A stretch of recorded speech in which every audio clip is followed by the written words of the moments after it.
Hi, it's Donna from Gourmet or Good Enough, and follow along as I show you how to make blueberry jelly. So I start with 9 cups of blueberries in a very large pot. I added ½ cup water. You want to bring it up to a boil and start mashing it to help extract all the juice. If you find a little bit of foam, the one way to prevent that is add just a ½ teaspoon of butter. Once it comes to a full rapid boil, like it is right now, I set the timer for about 15 minutes. Now we need to strain it. So in a fine mesh strainer covered with some cheesecloth, we're going to ladle this to extract just the juice. Take your time because this is extremely hot. We need to have 4 cups in total. So I don't quite have 4 cups. I'm going to gather all the cheesecloth, give it a few twists, and then with my ladle, I'm going to try to extract as much juice as I can. In the meantime, I have a big pot on the stove for the hot water bath. I've already cleaned and sterilized my jelly jars, my lids, and my caps. So now let me measure just to see, hopefully I have enough.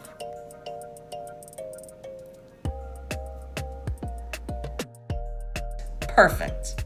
Okay, so the 4 cups go back in the same pot. I cleaned it out, I rinsed it out really well. So it just goes right in the same pot. And we need 1 package of Sure Jell fruit pectin. I like to use a strainer and just sift it lightly on the top. This way I can mix it in properly. If I dumped the whole thing in there, it would just glump up on us. We have to bring it back up to a rapid boil again. We need to add the same amount of sugar. So we had 4 cups of juice, we're adding 4 cups of sugar. I know that sounds like a lot, but if you don't add equal amounts, you run the risk of your jelly not setting properly. So 4 cups of sugar, and then we want to make sure that you stir that to get the sugar completely dissolved. Then it's a matter of bringing it back up to a rapid boil, and once it comes up to the rapid boil, you time it for exactly 1 minute. So here we are at the rapid boil, putting my timer on for 1 minute. Okay, now we're ready to fill our jars. So make sure that the jars have been sterilized and that they're warm. I like to keep mine, once I sterilize them, I keep them on a cookie sheet and I put it in the oven at about 220 degrees. That way they stay really hot. And then I'm sure that I won't run the risk of the glass jars breaking when I pour in that really hot liquid.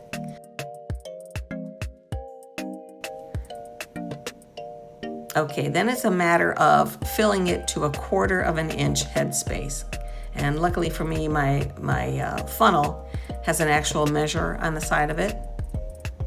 So I find that works really well. You want to carefully wipe the outside of the jar. That's super important.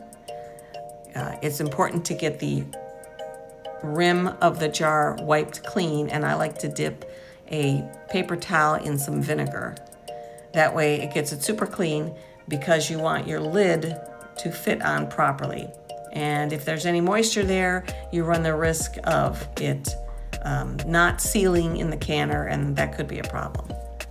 So the lid was warmed as well because I want to keep that little rubber area soft, and that's another trick to keep a good seal. And then just finger tight with the cap. Now that goes in my basket. I'm going to fill the rest of them, and once they get all filled, we're going to put them in the hot water bath to can.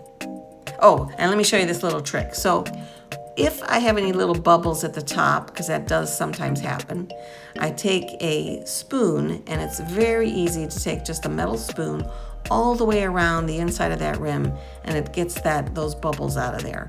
And you kind of want to do that because if you're going to give these away as gifts, you want, when somebody opens it up, you want that jar to be as pristine and beautiful as possible. So that's just a little trick that I use. And again, of course, clean the outside really well.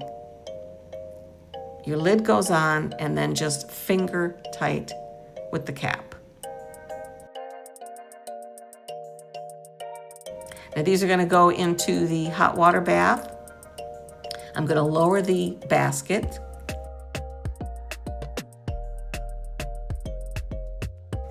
And then put the lid back on. Make sure it comes back up to a full rolling boil. And then I set my timer for 5 minutes.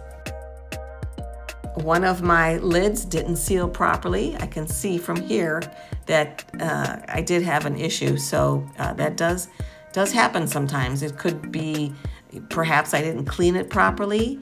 Maybe it was a bad lid. Who knows? But things happen. So not to worry.